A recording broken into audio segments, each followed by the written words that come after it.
Selamat malam, selamat berjumpa kembali bersama saya Teguh Suharjono dalam dialog khusus yang setiap hari juga menemani Anda dalam Bontang Dialog. Namun pada edisi kali ini saya mencoba menghadirkan sosok yang akan memberikan, kalau bagi pemahaman saya adalah sebuah cerita ya, cerita yang semoga akan menjadi cerita menarik untuk Anda, karena pada episode kali ini saya menghadirkan salah satu mantan simpatisan ISIS yang di Bontang ini.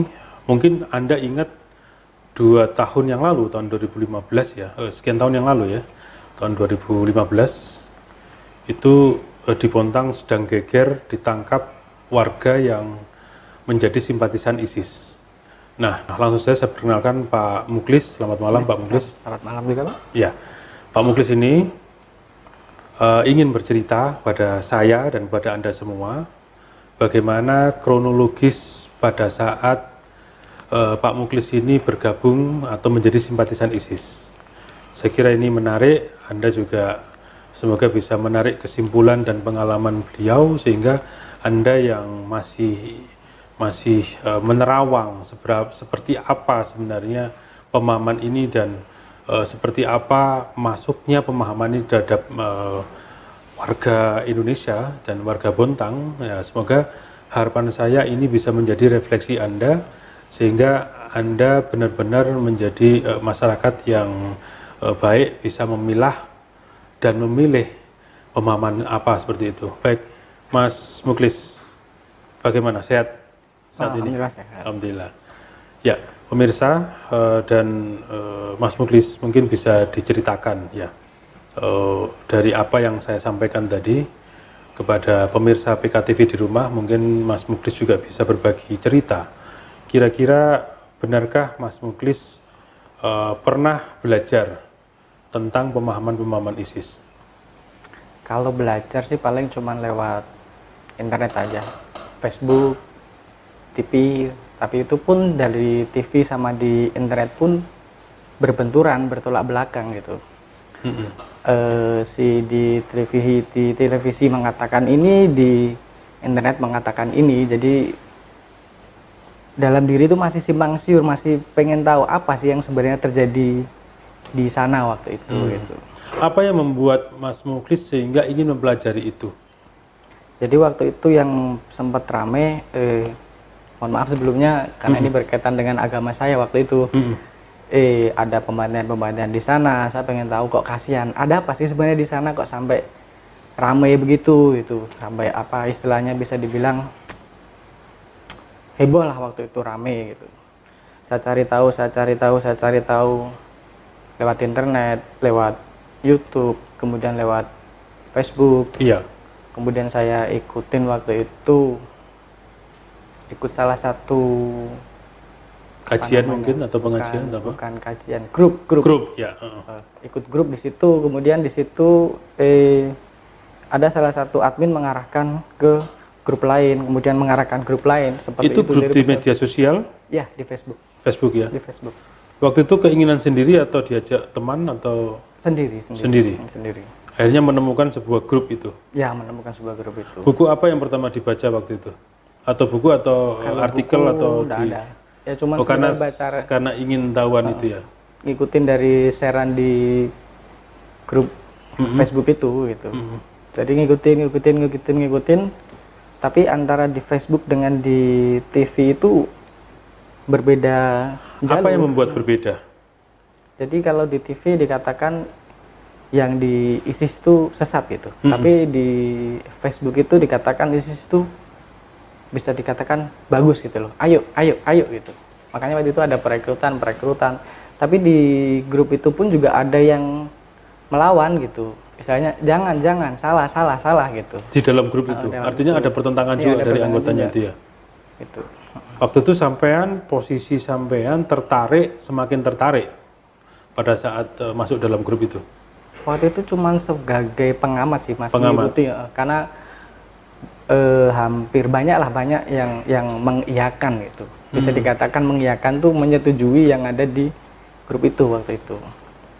Pak Muklis hari-hari di mana? Sebagai perusahaan atau di mana? Di Pegawai. pegawai. Ya. Di luar itu berarti Pak Muklis waktu itu mulai mempelajari paham-paham itu. Ya, mengikuti terus updatean mereka gitu. Berapa lama kira-kira waktu itu? Lumayan sih, Masa kan mungkin ada masa ketertarikan, terus jadi akhirnya masuk dalam grup itu berapa lama? hampir setahun lah. Hampir setahun ya. Hampir setahun. Apakah Pak Muklis waktu itu ngajak orang untuk ikut bergabung di situ saat itu? Kalau ngajak belum ada. Belum ada ya? Belum ada. Apakah sempat mengorbankan sejumlah dana mungkin untuk aktivitas mereka? Belum pernah. Waktu itu Pak Muklis tahu kalau ISIS itu memang sedang mungkin bermasalah dengan paham-paham secara nasional di Indonesia. Kalau waktu itu ada sih beberapa yang menolak itu. Cuman namanya waktu itu di grup situ banyak yang iya, akhirnya bisa dikatakan ya sekedar ngikut dulu gitu. Ikut dulu. Ada nggak waktu itu yang ngingatin? Ada nggak yang tahu Pak Muklis menjadi simpatisan atau mempelajari itu? Ada, pernah sekali. Ada teman-teman yang tahu ya? Teman di Balikpapan, teman di sini juga Ada ya? sempat negur, kamu tuh Negur untuk ini ya? itu salah, itu nggak bener itu, bilang gitu. Terus perasaan sampean? Ya cuman mengiyakan aja gitu. Tapi tetap ingin mempelajari? Tapi ingin masih rasa pengen tahunya di sana tuh masih pengen tinggi, apa sih gitulah. Yang di sana itu. Sebenarnya satu hal yang menjadi keingintahuan sampean terus akhirnya sampean tetap mengikuti itu apa? Ya karena waktu itu yang ramai dimunculkan karena ada pembantaian itu. Sampean merasa iba ya? Merasa iba, makanya kasihan. Terus kemudian yang waktu itu dikatakan kan yang dibantai kan sama dengan agama saya gitu. Jadi loh kok kasihan gitu. Iya. Jadi yang buat kasihan itu sampean merasa simpati ya simpati. Untuk tapi tidak mengeluarkan biaya untuk ini enggak ya? Tidak pernah. Dan tidak mengajak orang untuk masuk ke situ? Tidak pernah. Berarti pada saat itu perasaan benar-benar keingintahuan sehingga Mas Muklis terbawa ya, oleh perasaan itu. Mas Muklis tahu nggak kalau itu waktu itu ISIS itu dilarang atau memang menjadi persoalan di negara ini ya? Kalau waktu itu sih belum terlalu ramai kayak sekarang ya. Jadi waktu itu yang dimunculkan di TV itu kan yang jadi bisa dikatakan lawannya itu kan dari seperti negara-negara barat itu yang melawan itu gitu. Jadi ngikutin aja. Yang Mas Muklis tahu di situ di dalam grupnya itu ada berapa orang? Itu se-Indonesia ya? Ya, grup Facebook itu. Se-Indonesia. Se-Indonesia. Dengan lambangnya ISIS gitu ya? Kalau lambangnya sih enggak. Lambangnya sih lebih ke Panji hitam dia. Nah, terus pada saat Mas Muklis melihat itu ada nggak orang Kalimantan yang memang ada ya, yang Kaltim atau Bontang mungkin yang masuk di dalam grup itu? Kalau itu saya nggak tahu. Nggak tahu ya? Nggak sempat ada komunikasi dengan? Nggak. Karena di situ saya cuma ngikutin aja beritanya. Nggak pernah komen atau apa. Yang penting di situ saya cuma ngikutin itu aja. Nggak pernah komen atau ngasih pendapat tuh enggak ya? Cuma ngikutin aja tuh ya? Karena waktu itu dalam diri kan istilahnya masih belum terlalu tahu apa yang di sana gitu. Jangan sampai saya mengiyakan ternyata salah, saya bilang tidak ternyata benar kan. Antara simpang siur kanan dan kiri jalan itu. Saya sempat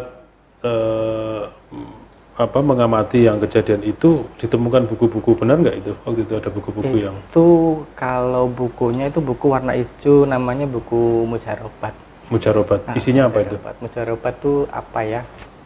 Arab gundul Jawa. Itu kayak apa sih ya? Kayak weton. Oh iya. Buku itu ya. Buku itu. Tapi itu tidak ada hubungannya dengan ISIS. Nggak ada. Itu buku itu yang diterima. Terus ada tulisan-tulisan apa mungkin yang bukan tulisan ya, buku-buku lain gitu enggak ada. Buku lain enggak ada. Enggak ada ya.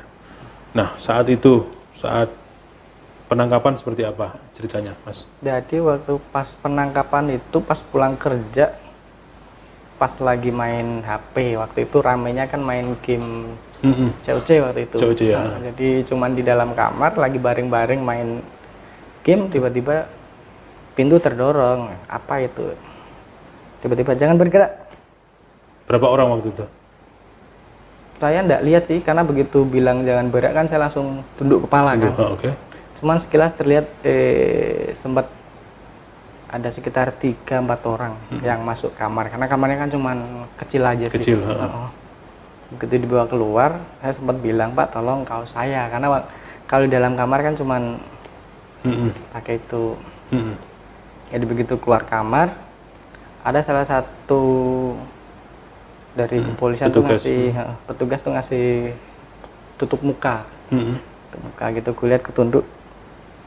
Begitu waktu itu kos saya kan lantai 2, jadi begitu lantai 1 rame ternyata di bawah. Iya rame gitu, dibawa nyampe Polres, dibuka ditanya gitu banyak orang, kamu tahu kesalahanmu? Tidak tahu, karena waktu itu masih bingung gitu. Jadi waktu penangkap pun juga nggak tahu? Nggak tahu. Begitu ditunjuk, ini lo kesalahanmu, dalam hati aku punya ini salah kawat itu kan. Iya. Cuman punya bendera ini salah kawat itu. Tapi sebelum saya ditangkap di Polres itu juga di Jawa banyak juga yang ditangkap gitu. Tapi di Jawa kan ada waktu itu ada buku-bukunya gitu, buku-buku tentang ajaran pemahaman mereka, itu, pemahaman itu gitu. Jadi waktu itu masih dikatakan masih bingung. Zaman masih bingung ya, belum tahu apa kesalahannya. Iya, belum tahu. Pertanyaan sekarang, bendera itu dapat dari mana? Waktu itu beli online. Oh, beli online. Jadi waktu itu beli online itu aku buka di Google. Beli di Google, aku ketik lah bendera tauhid itu. Aku ketik bendera tauhid, di situ ada banyak opsi yang jual gitu. Pilihan-pilihan. Di situ juga tertera nomor HP. Dari beberapa nomor yang saya SMS waktu itu, satu yang balesin. Satu balesin, tapi si penjual ini mengarahkan ke Facebook. Kalau mau beli kau harus ikutin akun Facebook saya. Iya.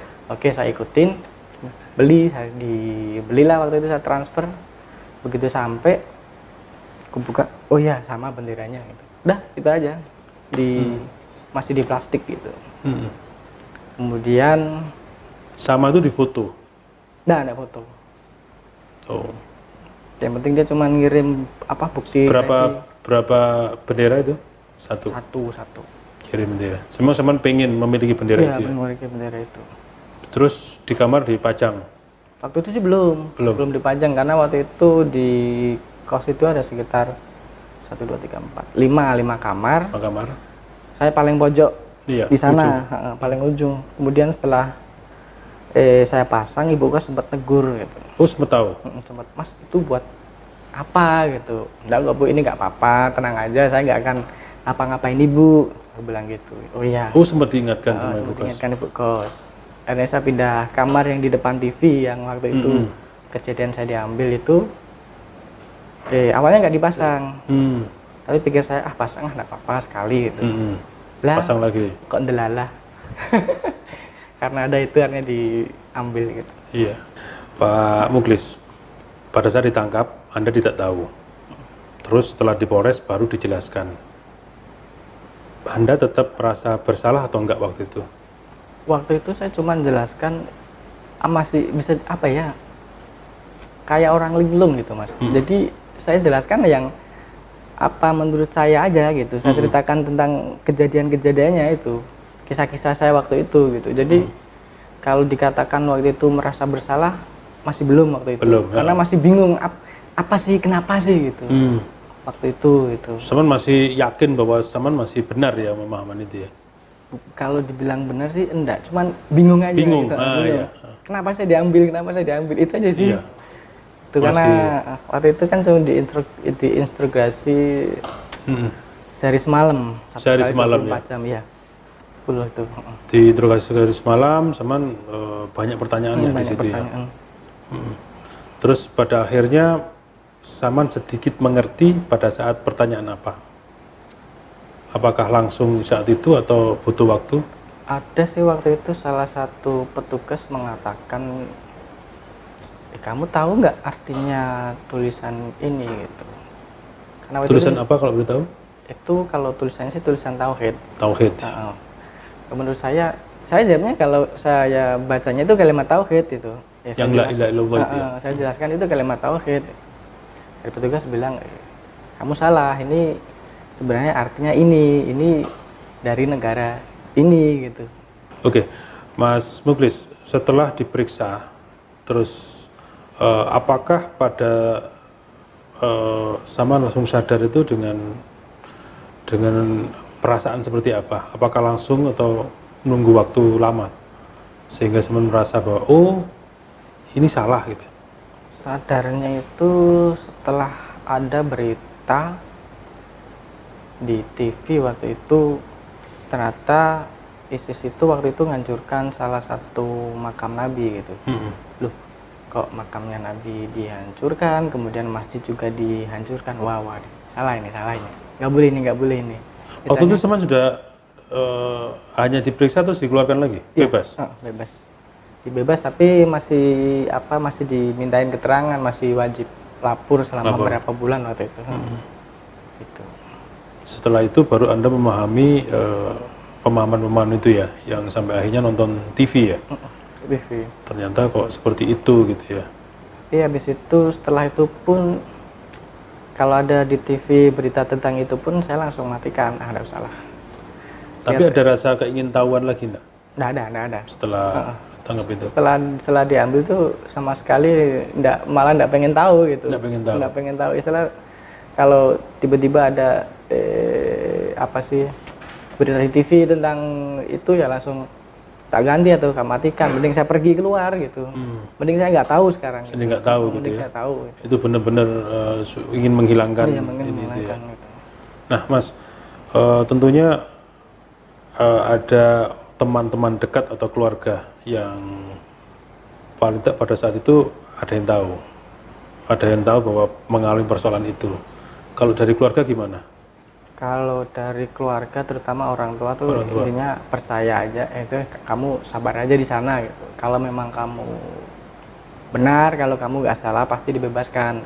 Tapi kalau kamu salah ya kamu harus menerima konsekuensinya gitu. Dari orang tua sih bilang gitu. Ada nasihat nggak? Iya, orang tua nasihatin itu. Sekarang nggak usah urusin ini itu, sudah kau fokus saja kerja, fokus saja mengabdi ke masyarakat. Iya Bu, itu ibu yang ngasih pesan itu. Dan Saman seperti apa menerima pesan itu? Ya waktu itu cuman karena telepon kan ibu juga waktu itu sakit habis operasi nggak bisa kesini, jadi ya rasa bersalahnya tuh jadi semakin tinggi gitu. Istilahnya saya masih punya orang tua, masih punya ibu kok masih ngurusin yang lain gitu. Gitu. Oke, pada saat Saman pelajari hingga Saman ketangkap, tentunya banyak pertanyaan masyarakat atau tuduhan masyarakat terhadap sampean, Mas Muklis, khususnya di lingkungan keluarga, pekerjaan. Ada nggak waktu itu tekanan atau merasa dikucilkan gitu? Kalau alhamdulillah kalau dari rekan-rekan kerja nggak ada ya, karena waktu begitu saya dibebaskan waktu itu diantar ke kos, pimpinan saya itu yang pertama datang gitu. Beliau langsung istilahnya tanya-tanya sebentar, habis itu bilang ya sudah kau besok pagi yang pimpin briefing ya, jelaskan ke teman-temanmu gitu, kau harus klarifikasi ke teman-temanmu karena teman-teman tuh pengen tahu gitu bener enggak gitu. Karena besoknya saya di situ jadi narasumber briefing waktu itu. Iya. Jadi saya jelaskan ada aktivitas setiap pagi. Setiap pagi saya jelaskan apa, karena itu teman-teman tanyanya kan apa yang ditanya-tanya di Polres apa gitu. Terus bagaimana gitu. Saya jelaskan apa adanya gitu. Iya. Banyak yang tanya itu. Jadi artinya teman-teman tidak merasa mengucilkan sampean, malah ini ya. Iya. Terus sampean tidak bisa bisa beraktivitas setiap keseharian ya. Ya, saya juga sangat bersyukur sama teman-teman, terutama teman ruangan saya, karena dulu waktu sebelum kejadian itu kan sempat ingatkan. sempat beli sajam lah waktu itu. Iya. Sempat itu ya, berpikir ke sana ya. Enggak, waktu itu sebelum ditangkap kan beli sajam online kan. Waktu itu beli online. Nah, terus teman ruangan tanya apa itu ini. Makanya sampai sekarang kalau saya beli online pasti dari teman ruangan pasti tanya, pasti ngelihat apa itu yang kau beli, ku buka di depannya ini yang kau beli. Oh ya sudah. Jadi teman ruangan juga saya sangat berterima kasih, karena istilahnya janganlah cukup sekali lah kamu melakukan itu gitu. Apa tujuan Saman beli alat senjata tajam itu? Seneng aja sih Mas. Tidak niatan apa-apa? Nggak ada. Karena pengen beli. Bukan ada niat untuk sesuatu gitu enggak? Insya Allah tidak. Enggak ya. Terus ada teman yang larang ya? Atau nanya saja? Kalau waktu itu kan beli online kan sendiri Mas. Jadi teman-teman nggak tahu gitu. Paling waktu itu ketika teman tanya waktu itu ini buat apa, nggak apa-apa, pengen aja punya gitu. Tapi kan sekarang sajamnya kan waktu itu juga ikut jadi barang bukti. Ya Mas,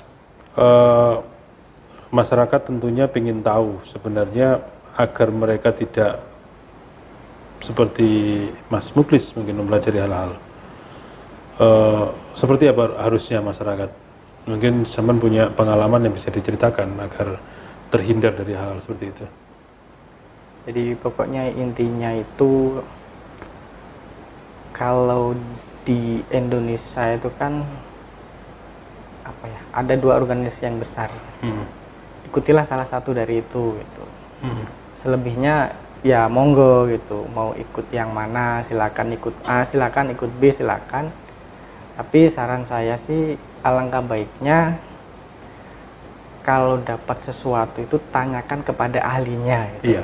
Bisa kalau soal agama bisa tanya sama kiai atau guru guru. Kalau dapat berita sesuatu tentang yang mencurigakan bisa tanya dari pihak aparat, bisa juga ke pihak keamanan. Itu lebih aman menurut saya gitu, daripada dapat berita kemudian berasumsi sendiri, cuman menurut asumsi pemikiran, oh ya menurut pemikiran saya ini benar gitu. Ternyata menurut para ahli itu salah gitu. Jadi akhirnya ya bisa kepleset jadinya. Kalau menurut saya setelah kepleset kira-kira fatal enggak? Karena pemahamannya kan masih belajar gitu. Iya, masih belajar. Kalau kepleset tergantung kita sih, kita masih pengen melanjutkan atau stop di situ gitu. Dan kebetulan waktu itu saya ada yang ngingetin, Kles, kamu salah. Gitu, jadinya bisa dijalur lagi gitu. Kalau mungkin gak ada yang ngingetin, bisa jadi. Bisa jadi. Pengalaman itu cukup berharga ya, daripada orang yang mencari-cari yang tidak jelas sumbernya, sehingga ini kira-kira untuk masyarakat agar tidak terjadi pemikiran seperti itu. Apalagi waktu itu Saman kan masih bujang gitu. Tentunya masyarakat yang masih bujang pun juga ingin tahu agar tidak memahami itu seperti apa menurut pengalaman yang Saman alami. Kalau berdasarkan dari apa yang saya alami, kalau misalkan ada ajakan dari grup-grup internet yang nggak jelas, yang belum jelas ya, yang belum jelas mending tidak usah. Kalau misalkan ragu, tanyakan, pasti akan dapat jawaban yang bagus, daripada nanti istilahnya menyesal di belakang hari, akhirnya merugikan diri sendiri, masyarakat, orang tua juga. Tuh. Iya. Terus untuk yang lain ke depannya kira-kira menurut sampean Saman sendiri akan seperti apa? Mengalami hal-hal yang tadi itu yang sudah Saman ceritakan itu. Kalau sekarang sih paling teman-teman kerja sih kadang nyindir gitu, bertanya gimana Kles sama itu sudah enggak Mbak, gimana itu ya, kadang teman-teman tanya ya saya ceritakan apa adanya yang saya alami. saya ceritakan ke mereka yang mereka, tanya gitu. iya. Kalau mereka nggak tanya, biasanya saya lebih milih diem gitu, Iya. karena saya menganggap sekarang sudah anggap aja itu seperti apa ya, lubang yang harus ditutup, yang nggak Oke. perlu diingat-ingat lagi gitu.